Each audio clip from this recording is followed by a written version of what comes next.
The draft is about 1 week away. We're 8 days away from the draft, and a lot of buzz is being generated around the Charlotte Hornets. Why? Because the Charlotte Hornets have 2 picks in the top 15. They're likely to move one of them. We're going to tell you why the Grizzlies, their current roster, their current picks, they are the perfect ideal partner to move up in a trade with the Charlotte Hornets. Coming up on Locked On Grizzlies. You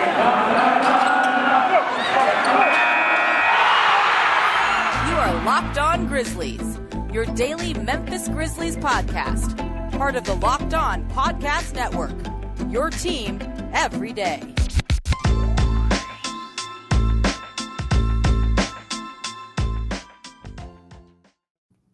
What's going on, everyone? Welcome back to Locked On Grizzlies. I am your host, DeMichael Cole. You can follow me at DeMichael C on Twitter. You can read my work as well, commercialappeal.com. All of my Grizzlies coverage that I'm doing as the beat writer for the Grizzlies at the Commercial Appeal it's all there. And we're going strong from today all the way up to the draft and through the draft. We're going strong. Yeah, vacation time is over now. So we appreciate you for listening to Locked On Grizzlies. As always, make sure you're subscribing. Make sure you're commenting and engaging. Episodes like today, we're going to talk about some really thought-provoking things. So we love your opinions. We love, your input and all the things that the Locked On Grizzlies viewers provide to making this a better show for everyone, for us, and for you as the listeners as well. So we appreciate you. Make sure you're listening each and everywhere you can get them. That's Google Podcasts, Apple Podcasts, Stitcher, Spotify, YouTube, wherever you listen or view podcasts. Locked On Grizzlies. We are there. So, let's talk about this draft talk, because one of the teams in the NBA that's generated the most conversation when you talk about moving up and down the board and all of those type things is the Charlotte Hornets. The Hornets have the 13th pick. They have the 15th pick. Yeah, of course, they need one of those picks at least, but a lot of reports have been thrown out there saying that Charlotte is looking to move at least one of those picks. And why not? Charlotte has a young nucleus. I mean, they drafted really well last season, getting guys like James Bouknight. They have LaMelo Ball. They have Terry Rozier. Gordon Hayward, injuries and all of those things aside, he's played really well with them. Miles Bridges is a restricted free agent this season, but man, he played himself into the most improved player conversation and had a breakout year this past season as well. PJ Washington, another young guy, they got to figure out what they're going to do with him now after the breakout for Miles Bridges. But Charlotte is a really interesting young team. They have the point guard in LaMelo Ball, who has the stardom.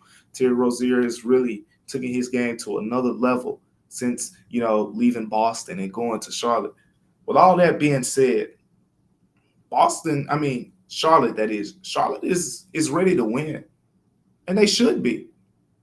So, as we've talked about on previous episodes with the Grizzlies, the Grizzlies have 3 picks, right? In a perfect world, you don't think the Grizzlies need 3 picks. Why? Because the young nucleus is set for the most part. You have your starting point guard. You have your starting shooting guard. You have an emerging small forward in Zaire Williams. You have a steady guy in Dylan Brooks. You have Jaren Jackson Jr. at power forward. You don't have a clear starting center for the foreseeable future at this point, but you have a guy in Brandon Clark who a lot of people consider as one of those core guys on this team. And maybe he's your just ideal energy guy off the bench, which he really, played well in that role throughout last season, or he's your future starting center. However that plays out, the Grizzlies have a lot of players right now who should be with them for the foreseeable future. So there's just not a lot of spots left to say, hey, let's add this young guy, let's add that young guy, let's add that young guy. They're more suited as a team right now to say, hey, let's plug in here. Let's plug in here with a veteran, sign this veteran to a 2-year veteran minimum deal, or sign this guy to a 2-year mid-level exception deal. And, That's the position that the Grizzlies are in right now. Just add key vets. You need someone who can rebound. You need someone who can bring some toughness. You need someone who can knock down some shots. They don't have to draft for potential as much right now because they've hit that out the park with Desmond Bain, back end of the first round, Brandon Clark, back end of the first round. And then you hit on Ja and Jaren at the top, and then you hit on Zaire Williams at 10. Grizzlies have knocked that out the park. There's no need to continuously throw on these draft picks and draft picks and draft picks. So with that being said, they still should get, if they're going to draft someone, I mean, you want to knock it out the park, right?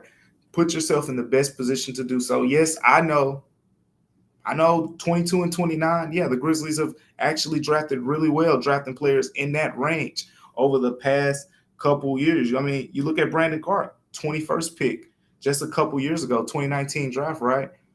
Now the Grizzlies have the 22nd pick. Desmond Bain, who I just mentioned earlier, 30th pick a couple years ago.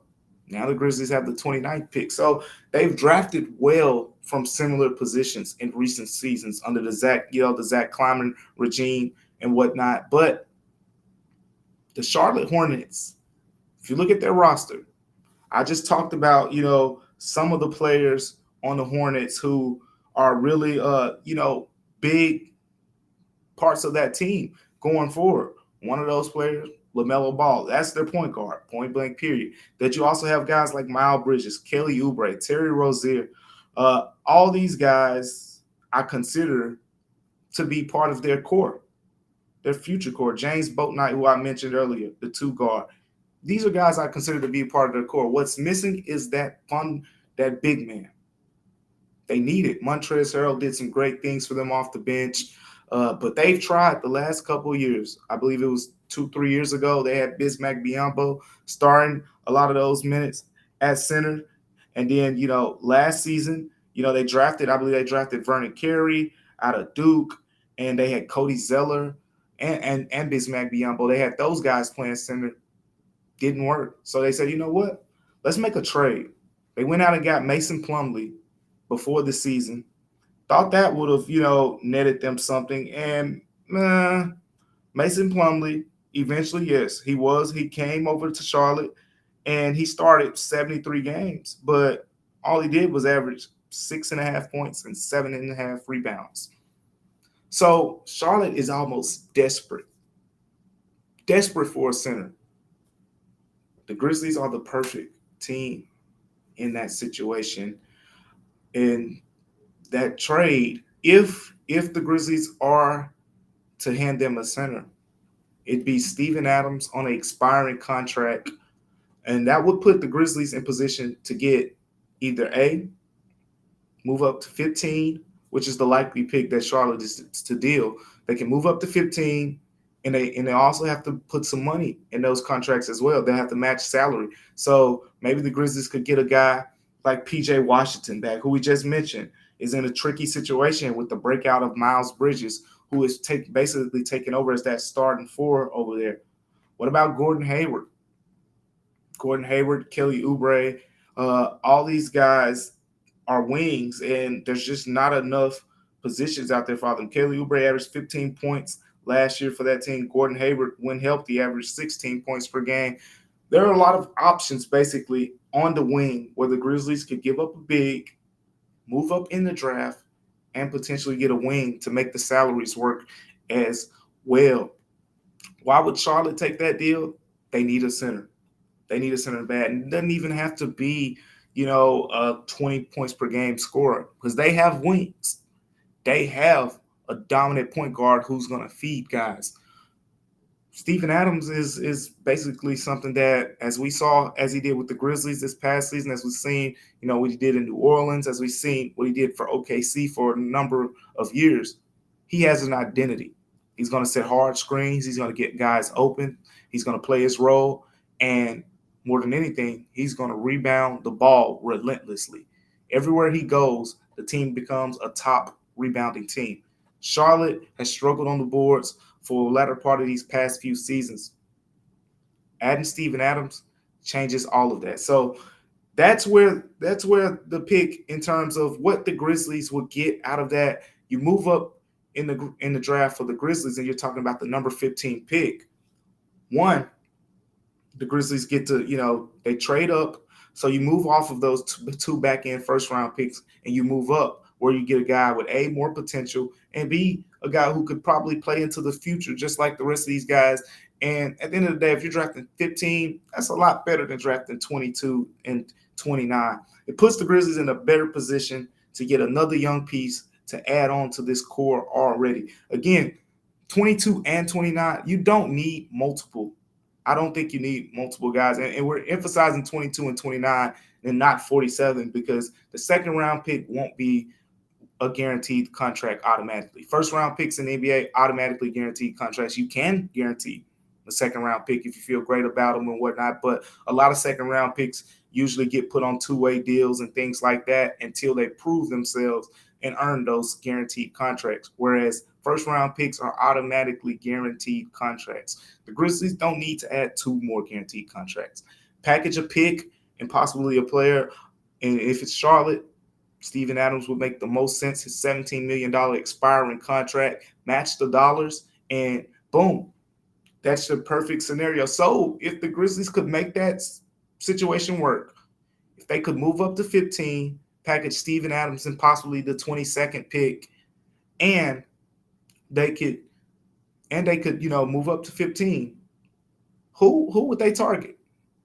We'll talk about that coming up. But before we talk about that, let's talk about prize picks, because here's the things with prize picks. This is your best fantasy option for the NBA, your daily fantasy option. There's no better option than prize picks. See, I love prize picks, and we all do. It's easy to use for one. Here's the thing about prize picks. You see, this is what you do. And right now, you might want to take advantage of this because we're living in the last days of the NBA before the offseason. Take advantage of this in the NBA Finals. This is how you do it. You pick 2 to 5 players and over and under on their projections, and you can win up to 10 times on any entry. And it's just you versus projected numbers. You're projecting points, rebounds, steals, blocks, any of those things, and boom. All you have to do, Prize Picks allows mixed sports entries as well. So you can take over and win with under the same entry. Prize Pick doesn't just offer the NBA.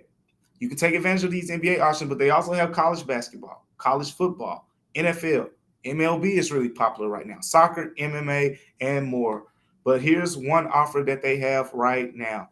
For a limited time, Prize Picks has an exclusive no-brainer offer for all users. Users get $50 for free if a player in your Prize Picks entry scores a single point. Just 1 point, but you have to use the code NBA. It's only an offer for the Locked On fans. So if you're listening, you are the only person who has access to this offer. Sign up today. Use the code NBA. You get $50 for free if a player in your Prize Pick entry scores a single point. And we appreciate you for tuning in to Locked On Grizzlies and making Locked On Grizzlies one of your first listens each and every day. But coming up on Locked On, we also have the ultimate NBA mock draft. It starts June 16th, and it's going to be with over 50 insiders, and it is going to be something with 50 insiders, and it's going to be the ultimate mock draft. This is where you see me and Sean Coleman. We talked relentlessly about who the Grizzlies should target, who makes sense. You're going to see it here on this Locked On NBA Big Board. It's where the draft experts plus the Odyssey insiders will come in, and we will have a draft breakdown and prediction of the mock draft. The first pick is June 16th. So all you have to do is search Ultimate NBA Mock Draft and follow now so you don't miss a single pick. So what players will the Grizzlies target if they move up to 15? Well, I think that conversation starts with who Charlotte would get at 13. We just talked about it. Charlotte needs a center. If they go out and get Steven Adams, I think it's worth it. But at the end of the day, that could be a temporary fix. I like the situation the Grizzlies are in now. Steven Adams has been a great temporary option for what Memphis needs right now. But long term, We mentioned all those other guys who we see in the future plans. Steven Adams, not exactly. Still young, 28 years old, but doesn't really seem like he'll be a fit, for the Grizzlies throughout the course of their long-term plans. With that being said, a lot of mock drafts, a lot of boys out there are predicting that Charlotte goes center. A couple centers come to mind in that 15, 13, in the early teens, mid-teens range, and that's Jaylen Durham out of Memphis. We talked extensively about him. And the other center that we talked extensively about, that's Mark Williams out of Duke. Those two guys, there is a great chance, very good chance, solid chance that one of those two players will be drafted by the Charlotte Hornets at 13. There's also a great chance, really good chance, solid chance that one of those guys is going to fall to 15 if Charlotte takes him at 13. In the simplest form, I think Memphis should just take the other guy. If you trade away Steven Adams, the Grizzlies will position themselves to get another wing from the Hornets. The Hornets are loaded with wings. Make the salaries work. You have multiple options out there who they could target. Go get one of those guys. Now you add more wing depth with replacing, a guy like Kyle Anderson, whose versatility was really a big thing for the Grizzlies this season. But now you go in free agency, and now your center becomes the big focus during free agency. But you kind of do like the Steven Adams situation this season.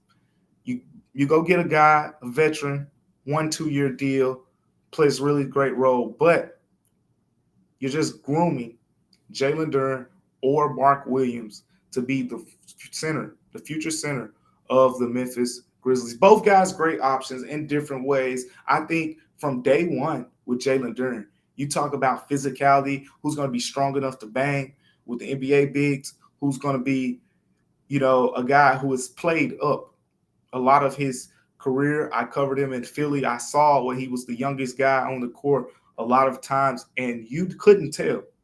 You could not tell just by watching him control the game on the glass. He fits exactly what the Grizzlies need. And here's another thing about Jaylen Durham. We saw with the Memphis Tigers, if you watch the Memphis Tigers this past season, Jaylen Durham can abuse mismatches. He's big. He's strong. You put a smaller body on him, he'll eat that matchup alive. The Grizzlies struggled against Golden State.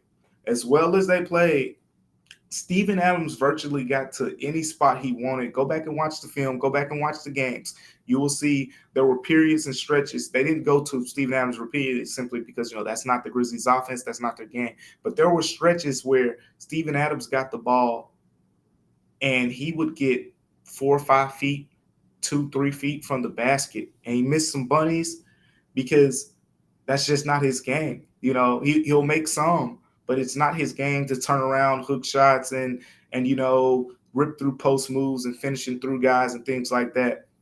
Jaylen Durham excels at all of that.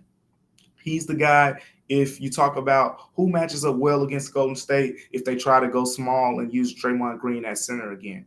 Jaylen Durham is the guy who can abuse that lineup, not just when that team does it, but when any team does it. He's a guy who you talk about Karl-Anthony Towns.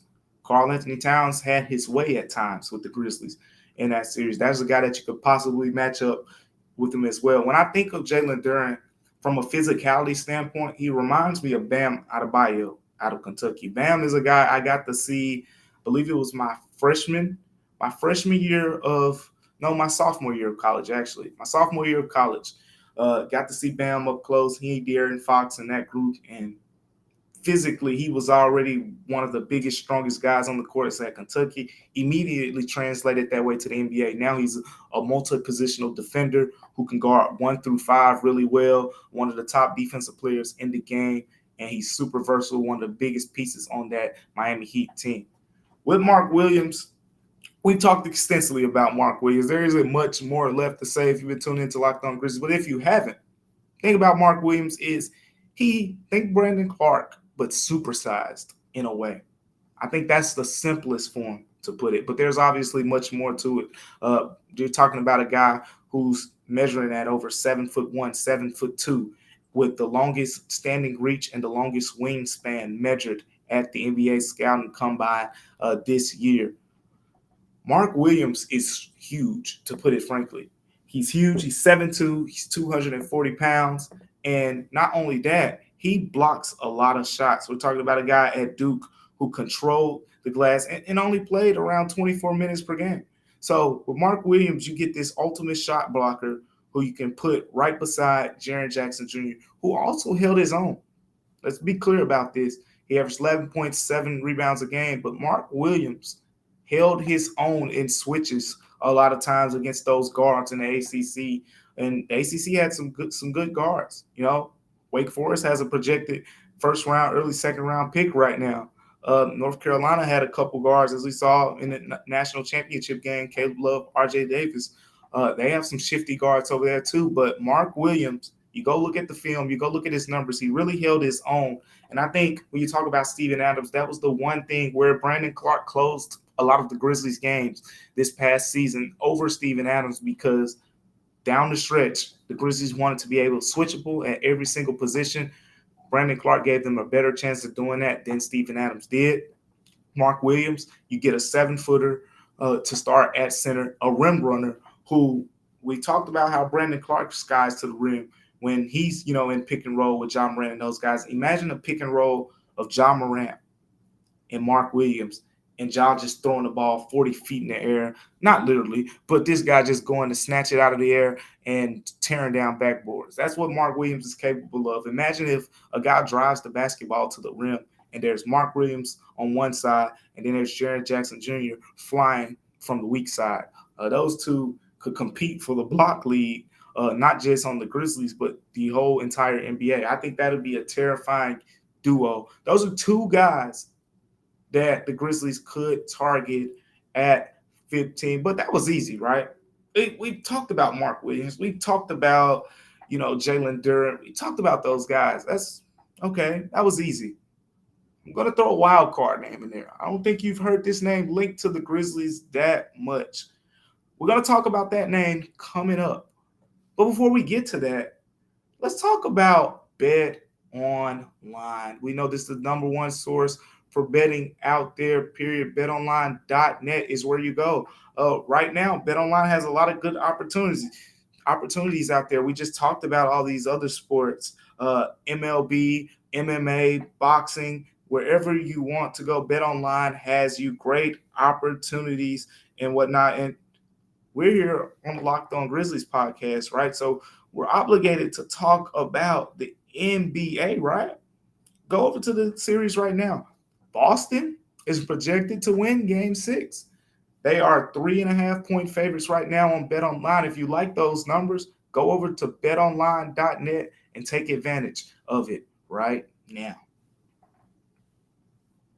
So we talked about Jaylen Durham. We've talked about Mark Williams. We've talked about the Grizzlies potentially moving up to 15 because they're one of the better teams in NBA positioned to do so because of their picks and because of they have an expiring contract at center who actually is a very valuable player, not just a throw-in guy. Steven Adams is not just a throw-in. He has a clear identity. He makes sense to make Charlotte a better team next season. And Charlotte keeps their 13th pick. If the Grizzlies move up to 15, it's one more guy I want to throw out there. I've been watching a lot of his stats. I've been watching a lot of his film really closely, diving into his Big 12 film. Haven't heard this guy linked to the Grizzlies this much. And without further ado, I'm talking about one of the freshmen from Baylor, and that's Jeremy Sochan. 6'9", switchable defensively, power forward by trade, but can play small forward, can play the three as well. And on top of that, he came off the bench for Baylor, won Big 12 Sixth-Man of the Year as a freshman. Jeremy Sochan is an ideal player who the Grizzlies could draft at 15 and would fit right into this team's plans. Let me explain. And I would appreciate all the Locked On Grizzlies viewers Your comments, your inputs on this selection is appreciated, because this is a kind of a different route we're going here, because the first thing a lot of you may be thinking is Jaren Jackson is the power forward, right? We've also talked about the potential. Jaren Jackson Jr., we've seen it in stretches. The numbers offensively, offensive rate numbers when he's at center, they go up. He has shown in stretches he can bang from a physical standpoint at center. The fouling is the main thing when you talk about putting Jaren Jackson Jr. at center, but that a lot of people who I've talked to believe that is his future position long term. If that's Jaren Jackson Jr.'s position, why not kick it in real soon with his contract extension about to, take place? So they always say when you get to that second contract, the honeymoon phase is over. There's no, he next season this, next season he'll get better at that. Oh no, they're paying you the big bucks now. So potential no longer matters. It's all about production. Jaren Jackson Jr., put him at center. You got to stretch all the way around the court, and you put Jeremy Sohan as a potential power forward fit for the Grizzlies. Here's why it works. For one, this guy is defensively, he gets after it. This would be the main reason that you would draft this guy. You talk about defensive versatilities. I'd say he's one of the more versatile power forwards in the draft right now. You talk about a guy who averaged just 9 points at Baylor. Numbers don't jump off the screen, but he only played 24, 25 minutes per game, and he came off of the bench. But he was also the sixth man of the year. He had moments where he looks like he's comfortable in certain situations as, being a dribble drive guy and things like that. He can do those things. And here's his numbers from Baylor. 7 field goal attempts per game, shot over 47% from the field. 3-point shooting is something that needs to improve. But as you guys have heard over and over from me on this podcast, when someone is in college, I'm looking at attempts more than the actual percentage when we're talking about a freshman. This is only one season. And usually, if you look at a freshman and a sophomore, those guys shoot a lot better in their second years. But the reason I look at the attempts is because think of it from a coach's perspective. This is a freshman, Jeremy Sohan, we're talking about, a guy who comes off of the bench, and he averaged 2.7 3-point attempts per game. Only shot it at 29.6%, so about 30% from three-point range on 2.7 3-point attempts. Here's what I take from that. Put your coach's hat on, be a perspective thinker, and you say, hey, the coach allowed him to shoot 2.7 3-point attempts per game. He never said stop shooting. Why would he not? Why would he tell him he could keep shooting 3-pointers? Well, it's because in practice he probably makes a lot of them, and that's usually how it works. Of course, I've been at a lot of practices with the Grizzlies, and when I was in Philly at the Sixers practice, the guys who you'll be surprised who can consistently make threes at practices. I legitimately used to see Ben Simmons make 5 of 10 threes, from time to time at Sixers practices. So with that being said, he probably has the green light to shoot 2.7 attempts per game because he makes them in practice. And eventually that could translate over into the games. That's what you're betting on. You see a guy who takes 2.7 3-point attempts. That shows you that's a guy that's, one, he's not afraid to shoot it. 2, he believes he can make it. Eventually, I feel like looking at his stroke, there is potential for him to be a better shooter there, and he's not afraid to shoot it already. Over 9 points per game, got to the free throw line a decent amount, but not really a good free throw shooter yet. So that's another sign. We talk about free throw shooting being another sign that a guy is not going to be a really good 3-point shooter. But put him at the 4, 9 points per game. He also averaged 2 offensive rebounds per game, 6.5 rebounds per game overall, over a steal. He averaged 1.3 steals per game. This is the guy who you talk about, a switchable defender. When you play those, those D'Angelo Russell type guards, those Devin Booker, Chris Pauls out in Phoenix, those Steph Currys, out in Golden State, the Kawhi Leonards and Paul George with the Clippers. This is how you have to think as a front office, as a GM. What player puts you in the best position to, one, fit what you're doing with your team, but also can help you when you go against these superstars on these other teams who are known to be as close to unstoppable as it gets in the NBA. Jeremy Sohan, perfect fit, energetic guy. He plays with a lot of energy, automatically fits the Grizzlies style from that perspective. We've seen the Grizzlies be at the top of the league in all the transition stats, loose balls recovered, deflections, steals, block. All of those things, Jeremy Sohan fits perfectly into 6'9" guy, 7-foot wingspan. 3-point numbers aren't there right now, but I believe there is potential for growth in that area. Not much off the ball creativity yet. We didn't see a lot of that at Baylor. Maybe it's because he was a freshman. He was put in a lot of limited situations if you watch him. But the 9 points per game, 6th man of the year, that's no fluke. That's no fluke. I think this guy is a tricky option. He's good, and he's projected to go in that 12, 15, 16, 17, 18 range. At 15, this guy could make sense for the Grizzlies. And if he goes to the Grizzlies, this tells you more than anything, it tells you that Jaren Jackson Jr. is going to be viewed as a center going forward. So that's all we have today on the Locked On Grizzlies podcast. The draft countdown doesn't stop here. Me and my co-host Sean Coleman, we're going to cover it all the way through. We're going to do more draft talk. We're going to do trades, mock drafts, everything and each ideal you can possibly think of. We'll have you covered through the draft, all the way up till the draft and through it on Locked On Grizzlies. But we appreciate you again for listening to Locked On Grizzlies. Thank you. Make sure you stay tuned for tomorrow's episode as well. And we'll keep you covered with more draft coverage coming up on that too. Appreciate you for listening to the Locked On Grizzlies podcast.